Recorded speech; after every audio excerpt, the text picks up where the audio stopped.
Kings are a ridiculously strange idea when you actually stop to contemplate them for more than 5 fleeting seconds.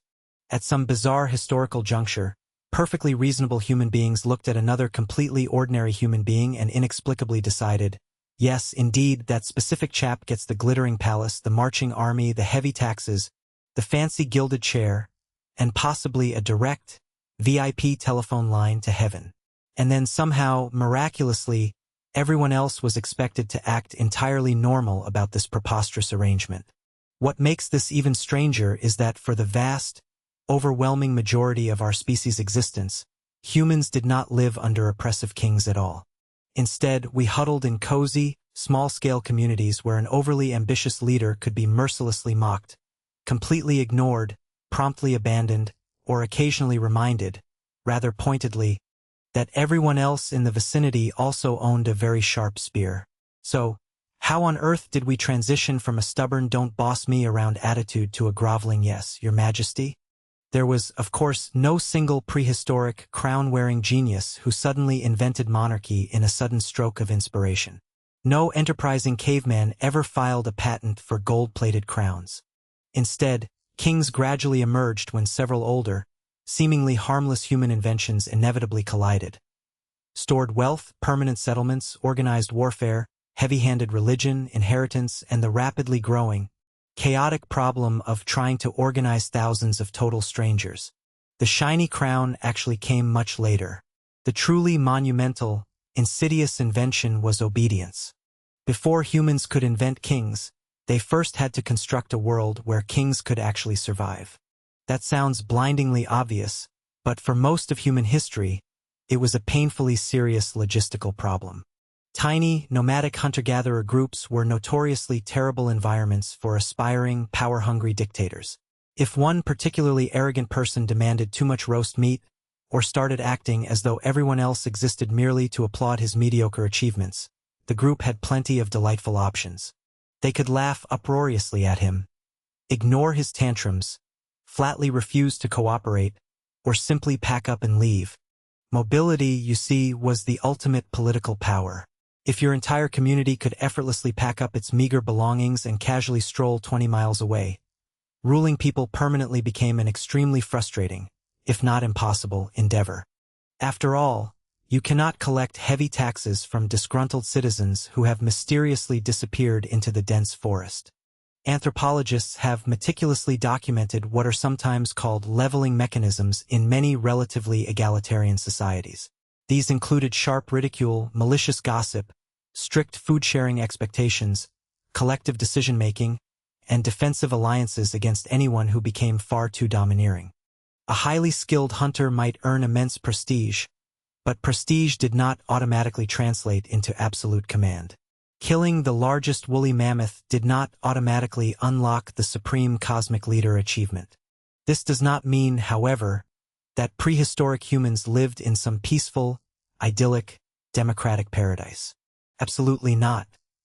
Humans can form rigid hierarchies quite easily. Age matters, gender can matter immensely. Fighting prowess, esoteric ritual knowledge, influential family connections, ostentatious generosity, magnetic personality, and exclusive access to valuable resources can all easily create sharp differences in social influence. And modern archaeology increasingly suggests that prehistoric societies experimented enthusiastically with many diverse political arrangements, including some surprisingly unequal ones. But there is a massive, yawning difference between having highly influential people and having a full-blown king. A king requires durable, institutionalized power. It is not just a matter of people listening to Kevin because Kevin happens to know exactly where the mammoths are huddling. It is more like Kevin controls the fertile land, the vital resources, the heavily armed followers, the solemn religious ceremonies, and somehow Kevin's prepubescent son inherits all of this immense power despite being 12 years old and deeply, thoroughly annoying. That kind of absolute authority desperately needs permanent infrastructure. For a ruling position to become permanent, people usually need compelling reasons to stay stubbornly in one single place, valuable resources that can be easily controlled, enough agricultural surplus to support useless specialists and pampered elites, and complex social systems capable of transferring status across generations. And this is precisely where the human story starts changing quite dramatically. Long before the first historically documented kings officially appeared, some communities became increasingly, stubbornly sedentary. People returned repeatedly to the same rich, bountiful fishing grounds, harvested wild cereals, built more permanent, sturdy structures, stored food, and eventually domesticated plants and animals. Suddenly, tangible wealth could accumulate. And wealth that accumulates can, of course, be fiercely guarded. A hunter's stellar reputation inevitably disappears when he dies. A storage building crammed full of grain does not. Neither does a lavishly green field. Neither does a delightfully plump herd of sheep. Neither, quite frankly, does a sturdy house sitting smugly on highly valuable land. Once our ancestors began investing heavily in stationary places and bulky possessions that could not simply be packed up and carried away on a whim, the prospect of packing up and leaving an irritatingly abusive neighbor became substantially more expensive. Of course, you could still physically walk away, but now your precious barley was rooted here, your noisy livestock was penned here, your dearly departed grandparents were ceremonially buried here, and perhaps most importantly, your entire financial future was stubbornly anchored here. Human beings had previously spent hundreds of thousands of years meticulously learning how to suppress and manage overly ambitious individuals. Then we foolishly built permanent villages, and ambition finally obtained a registered address. Farming did not immediately manufacture oppressive kings. Instead, it created something infinitely more dangerous, the conceptual spreadsheet. Not literally at first, of course, but once hardworking people began systematically producing grain, raising domestic livestock, hoarding bumper harvests, and residing in permanent settlements, human wealth became tragically easier to measure, mathematically divide, legally inherit, and opportunistically steal. That fundamental shift changed absolutely everything. Just imagine two ordinary families living in the very same prehistoric village. One happens to possess a slightly better field. Perhaps their soil miraculously holds moisture just a bit longer. Perhaps they have an abundance of eager relatives available during the chaotic harvest season.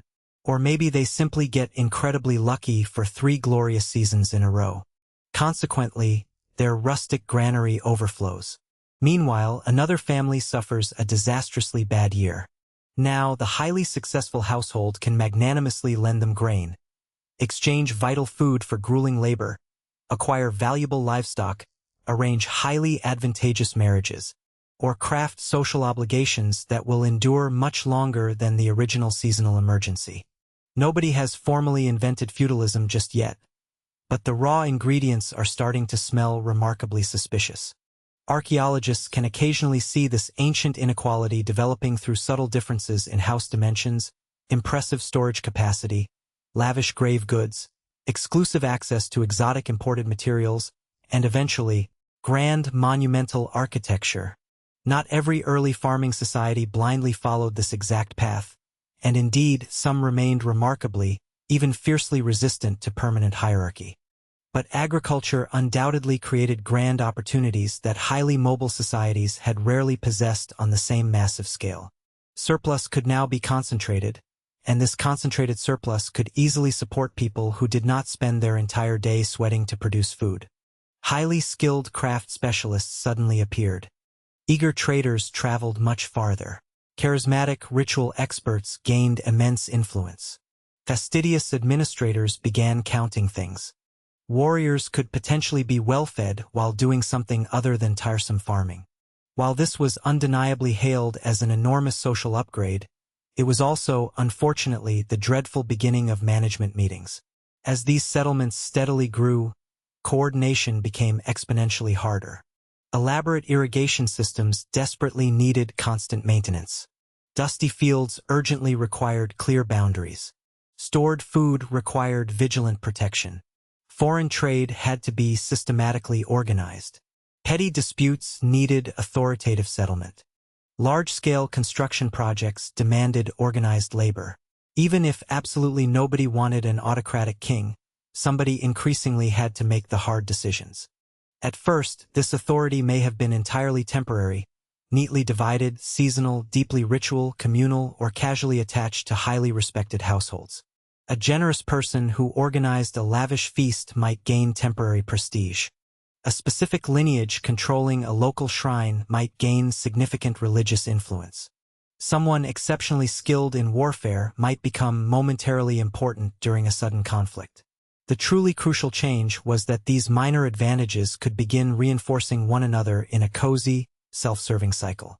Food successfully supported loyal followers. Loyal followers bravely protected the food. Social prestige naturally attracted powerful alliances. Alliances conveniently produced strategic marriages. Marriages reliably produced eager heirs. Heirs dutifully inherited physical property, social relationships, and increasingly hereditary status. Power, it turned out, was becoming incredibly sticky. And once a growing community contained thousands of diverse people instead of a cozy few dozen, social control also became decidedly less personal. You could no longer solve every single neighborhood disagreement by gathering everyone around a warm fire and publicly asking why Brian had gone and stolen someone's prized goat again. Formal institutions suddenly became highly useful. So did specialized experts. So did powerful leaders. And then came another brutal pressure that could easily turn respected, temporary leadership into something far more permanent and terrifying. Raw violence. Permanent settlements were incredibly valuable targets. Plentiful grain stores could be easily raided. Rich herds could be swiftly stolen. Fertile, hard-won land could be aggressively contested. Naturally, tempting trade routes could also be quite brutally attacked. In times of terrifying crisis, ordinary people rather predictably tolerate far stronger, more overbearing leadership, simply because organized coordination suddenly matters a whole lot more when a heavily armed stranger outside your flimsy walls is actively trying to murder you. A highly successful war leader could easily acquire loyal followers, vastly captured wealth, glittering prestige, and, most importantly, the sole control over resource redistribution. Win enough bloody wars, and what was once a highly temporary crisis authority miraculously starts developing some truly excellent long-term job security. The world's very first kings probably did not suddenly materialize because everyone collectively fell head over heels in love with the romantic concept of monarchy. Instead, they awkwardly appeared in highly specific worlds where surplus wealth could rapidly accumulate, dense populations could no longer easily pack up and scatter, complex institutions were steadily growing, and efficiently organized violence handsomely rewarded those ruthless individuals who could successfully command others. Humanity had successfully created a beautiful surplus. Now, unfortunately, someone just had to step up and decide who got to control it. By around 3200 BCE, something genuinely extraordinary was quietly happening in the sun-drenched lands of southern Mesopotamia. The city of Uruk had suddenly become absolutely enormous. Of course, it was not enormous by our rather ridiculous modern standards. Absolutely nobody there was loudly complaining about miserable rush-hour traffic or reluctantly paying a scandalous $18 for a mediocre oat milk latte. But when compared with the sleepy, dusty little villages humans had happily lived in for thousands of tedious years, Uruk was a completely different, wildly complex social organism. It boasted massively monumental stone buildings, highly specialized workers, adventurous long-distance trade, powerful religious institutions, busy administrators, and quite frankly, far too many complete strangers living cheek by jowl together. In this bustling crowd, simply trying to remember which neighbor owed whom exactly 3 woven baskets of barley was no longer a remotely reliable accounting system. And so, out of sheer desperation, humans begrudgingly began writing things down. Quite hilariously, some of the very earliest clay tablets unearthed from Uruk are not deeply moving, heroic poems about glorious, larger-than-life kings. No, they are dry, tedious paperwork. They list grain shipments, farm animals, hard labor hours, daily food rations, and pretentious officials. As it turns out, human civilization had successfully invented boring bureaucracy long before it ever bothered to perfect beautiful literature. One particularly dry, early administrative text from Uruk meticulously lists roughly 120 distinct officials, including various people intimately associated with law, agriculture, smelly livestock, specialized crafts, and solemn religious roles. Whatever primitive political system existed there at the time, this was certainly no longer a wise, gray-haired village elder occasionally settling a petty argument about a stolen chicken between two bickering cousins. Authority was becoming heavily, systematically organized. Now, quite importantly, modern archaeologists have to be exceedingly careful here. The mere existence of busy administrators, grand temples, monumental public buildings, or exceptionally powerful individuals does not automatically prove that early Uruk already possessed absolute kings in the later, fully developed, crown-wearing sense. The earliest political vocabulary of ancient Mesopotamia is notoriously complicated, and grand titles that later became synonymous with absolute rulers may have wildly changed their meanings over several generations. But just a few brief centuries later, the mounting evidence becomes much harder to conveniently miss. By the early dynastic period, prominent Mesopotamian cities such as Ur, Kish, Lagash, and Uruk had evolved into fiercely competing political centers. Bold written inscriptions clearly identify powerful rulers, while brutal warfare appears repeatedly in both dusty texts and dramatic art. Furthermore, elite burials suddenly display truly staggering, eye-watering differences in material wealth. And then, of course, there is the jaw-dropping royal cemetery at Ur, dating largely to the mid-3rd millennium BCE. This famous cemetery contained exceptionally rich, ostentatious graves tightly packed with glittering gold, polished silver, deep blue lapis lazuli, elaborate musical instruments, deadly weapons, elegant vessels, and various other exotic luxury objects painstakingly brought from truly enormous distances.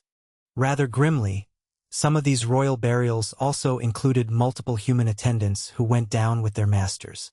Whatever exactly transpired during those solemn, ancient funerals remains hotly debated by historians, but the silent, heavy message of the tombs is incredibly difficult to misunderstand. These were absolutely not ordinary run-of-the-mill people.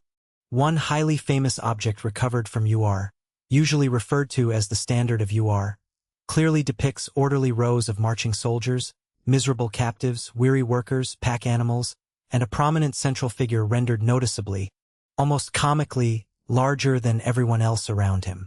Rest assured, those ancient artists were not struggling with a basic understanding of perspective. No, size was pure politics.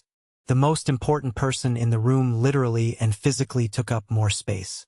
By this advanced point, supreme leadership had become undeniably visible in grand architecture, sprawling administration, organized warfare, flashy luxury goods, elaborate burial practices, and prestigious written titles.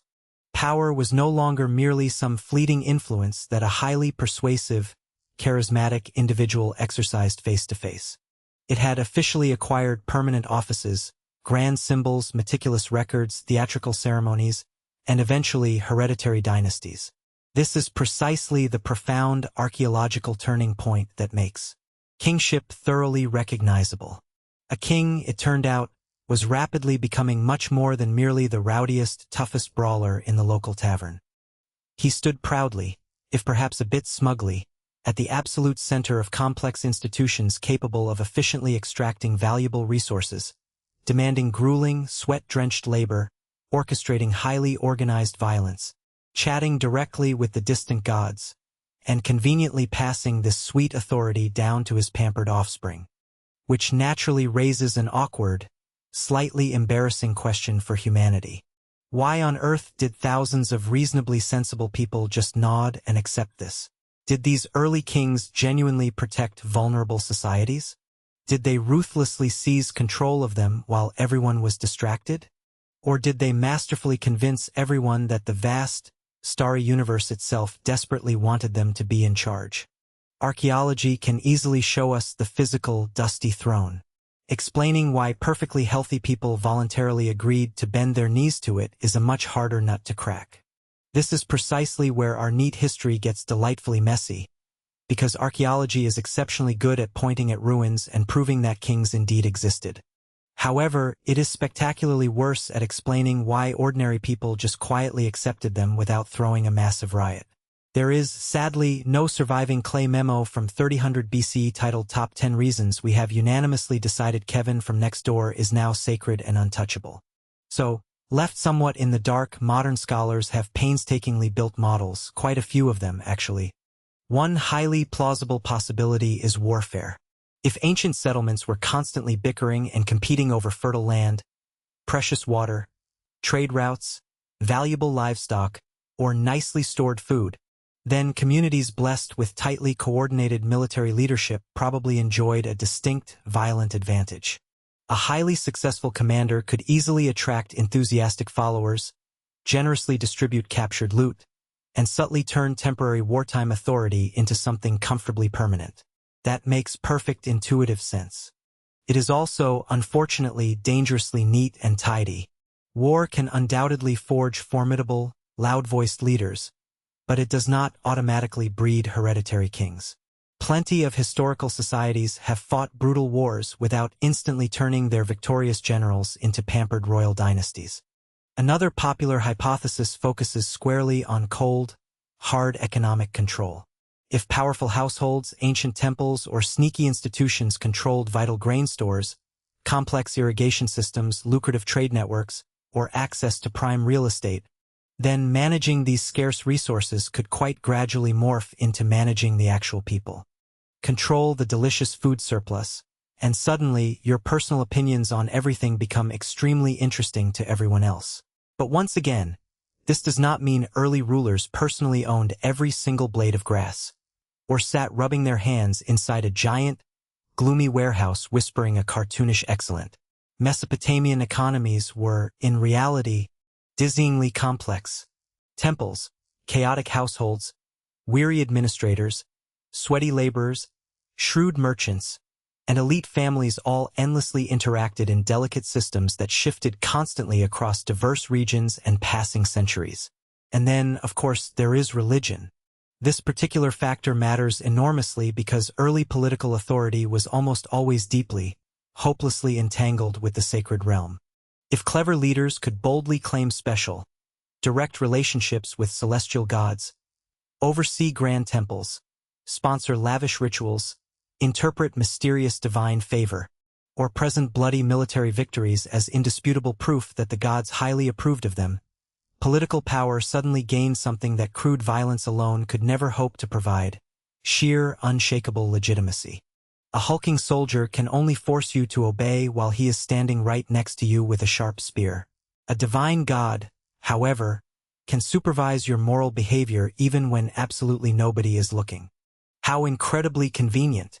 Some clever scholars have also strongly emphasized the sheer necessity of large-scale coordination.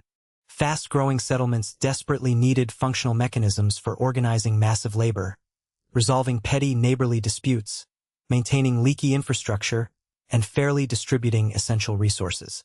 Strong, sturdy institutions may have actually offered very real, tangible benefits to the average citizen, meaning that social hierarchy was not necessarily forced entirely from the top down. People may sometimes have willingly accepted greater economic inequality simply because centralized, decisive leadership efficiently solved very expensive, headache-inducing collective problems. That intriguing possibility makes the origin of kingship both far more interesting and infinitely more uncomfortable, because perhaps the earliest states were neither crude, simple protection rackets nor sweet, peaceful community projects. Amazingly, they could be both at the exact same time. A shrewd ruler might efficiently organize irrigation channels while happily collecting heavy tribute. He might protect vital trade routes while demanding grueling forced labor, and he might bravely defend the city walls while simultaneously building a massive, expensive monument celebrating himself for so bravely defending the city. Human institutions are quite remarkably talented like that. The even bigger, more frustrating problem is that there may never have been one single, universal highway leading straight to monarchy. Majestic Egypt, for instance, developed its unique style of kingship quite differently from chaotic Mesopotamia. Other highly complex societies created their own powerful hereditary rulers under entirely different ecological, religious, and political conditions. Meanwhile, some highly sophisticated societies managed to build bustling cities without any obvious kings whatsoever. Others developed sharp inequality long before anything remotely resembling a formal state ever appeared on the horizon. History, in its typical stubborn fashion, utterly refuses to give us a clean, neatly wrapped origin story. Therefore, asking who exactly invented kings may actually be the wrong question to ask. Kingship was probably not invented in a sudden flash of genius like pottery or the endlessly useful wheel. Instead, it gradually emerged when several distinct forms of power began locking together like pieces of a cosmic puzzle. Economic power, raw military power, ritual power, administrative power, and good old-fashioned family inheritance. Each of these could easily exist entirely on its own without a king. But when one exceptionally clever person, one ambitious household, or one centralized office managed to combine enough of these elements together, something entirely new and quite formidable became possible. A fortunate leader no longer needed to aggressively prove himself every single morning at breakfast. His privileged position could effortlessly become normal, then traditional, then deeply sacred, and finally conveniently hereditary. And once the tired populace stopped asking why one random family ruled them and instead started actively explaining why that specific family had always been divinely meant to rule, kingship officially crossed a historic threshold. Power had successfully become a story, and the most politically savvy kings were about to make that story spectacularly cosmic. Once kingship actually existed, however, rulers faced a psychological problem far more difficult than merely conquering a rival city. They had to make their domination feel completely natural. You can easily win a messy battle with sharp spears. You absolutely cannot run a durable dynasty on spears alone. Eventually, the common people will start asking highly irritating questions like, why does his family get to have absolutely everything? And why am I sweating and carrying heavy stones for his temple? Consequently, clever kings learned to wrap raw political power in something much stronger than physical force. Deep, unquestionable meaning. In ancient Mesopotamia, kings increasingly presented themselves as specifically chosen by the gods, lovingly protected by the gods, or ruling as an indispensable part of a divine cosmic order. The famous Sumerian king list opens with a wonderfully efficient and delightfully cheeky political claim. Kingship descended directly from heaven. Now, that is truly excellent branding. It was definitely not, our opportunistic family violently seized control during a highly complicated regional conflict. No, heaven did it. Please direct all your customer service complaints upward. Of course, this did not mean every Mesopotamian king claimed to be an actual god. Most of them sensibly did not. More commonly, rulers portrayed themselves as divinely favored, humble shepherds who were uniquely responsible for justice, temples, warfare, economic prosperity, and maintaining the proper, delicate relationship between ordinary humans and the vast supernatural world. That pastoral shepherd metaphor happily appears again and again, which sounds incredibly gentle until you remember what actual shepherds actually do to their sheep. They decide where everyone goes and when. Furthermore, religion also gave kingship a reliable calendar. Colorful festivals, elaborate temple ceremonies, offerings, grand processions, lavish coronations, and public rituals transformed abstract authority into something that ordinary people repeatedly experienced with their own eyes. A ruler was no longer just the scary person who commanded aggressive soldiers. He now appeared at the very dead center of the universe's routine maintenance schedule. If the seasonal harvest succeeded, it meant the divine order was working perfectly. If scary enemies were soundly defeated, the gods had clearly shown their favor. If a giant, towering temple rose majestically above the dusty city, it demonstrated both deep religious devotion and an incredibly impressive ability to persuade thousands of sweaty people to move heavy bricks. Monuments mattered immensely because political power becomes infinitely more convincing when it is made tangibly physical. Grand palaces, towering temples, massive statues, boasts of inscriptions, thick city walls, glorious victory monuments, and lavish royal tombs turned abstract, unfair hierarchy into permanent, physical landscapes. You could literally walk through power. You could humbly look up at it. If you were extremely unlucky, you could even be buried underneath it. Naturally, dynasties made this whole system even more durable. A powerful, charismatic leader eventually dies, which is incredibly inconvenient for any political ideology built entirely around one exceptional, mortal individual. Conveniently, inheritance solves that awkward problem. If authority belongs not merely to a single person but to an entire royal bloodline, then the messy business of succession becomes much easier to explain to the masses. The dead ruler's lucky son is not starting his career from zero. He immediately inherits prestigious ancestors, strategic alliances, vast property, fancy titles, sacred rituals, and a convincing story that tells everyone why his family uniquely belongs at the very top of the social ladder. Royal genealogies could stretch that flattering story backward for generations until the current rulers were directly connected to legendary heroes or even divine ancestors. And sometimes, particularly bold rulers pushed this grand idea even further. The Akkadian king Naram-Sin, who ruled with an iron fist and an incredibly healthy ego in the 23rd century BCE, famously took the bold step of claiming outright divine status during his glorious reign. In official inscriptions, his royal name was quite literally marked with the prestigious cuneiform sign reserved strictly for actual divinity.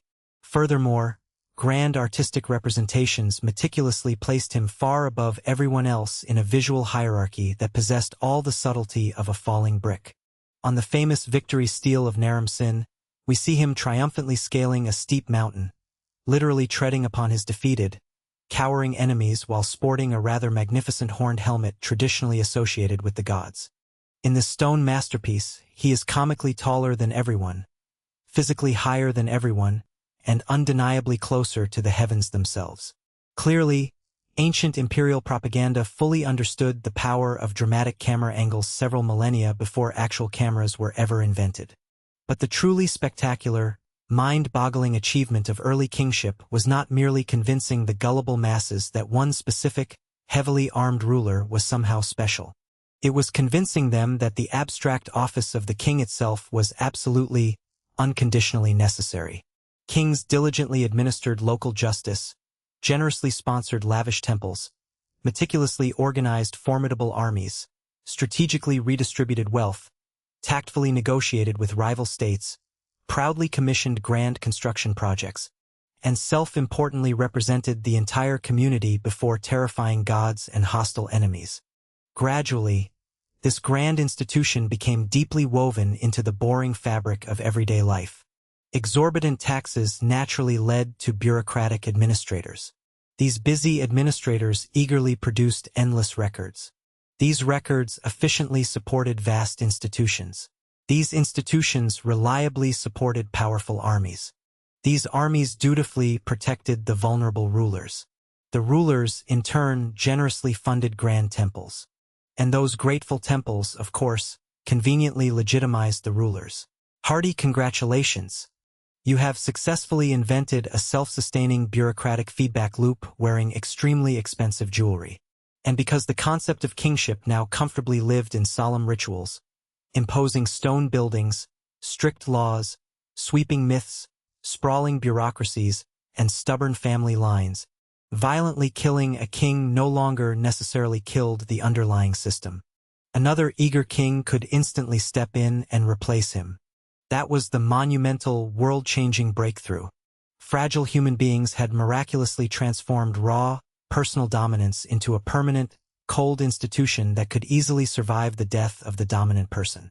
Quite literally, the heavy crown had become infinitely bigger than the fragile, mortal head wearing it. The highly peculiar thing about kings is that the most crucially important part of their regime was never the shiny gold crown itself. It was the powerful, invisible idea lurking underneath it. Once humans finally learned the intellectual trick of separating abstract authority from the messy, individual person temporarily holding it, political power could miraculously survive death. A sovereign ruler could suddenly die, be grandly buried with astonishingly expensive ceremony, and still seamlessly leave behind a functioning office, a proud dynasty, a sprawling bureaucracy, a rigid legal tradition, an efficient tax-collecting system, and a pampered son who had spent his entire coddled childhood being told that this absurd arrangement was all perfectly, naturally reasonable. That single, revolutionary idea permanently transformed the trajectory of human civilization.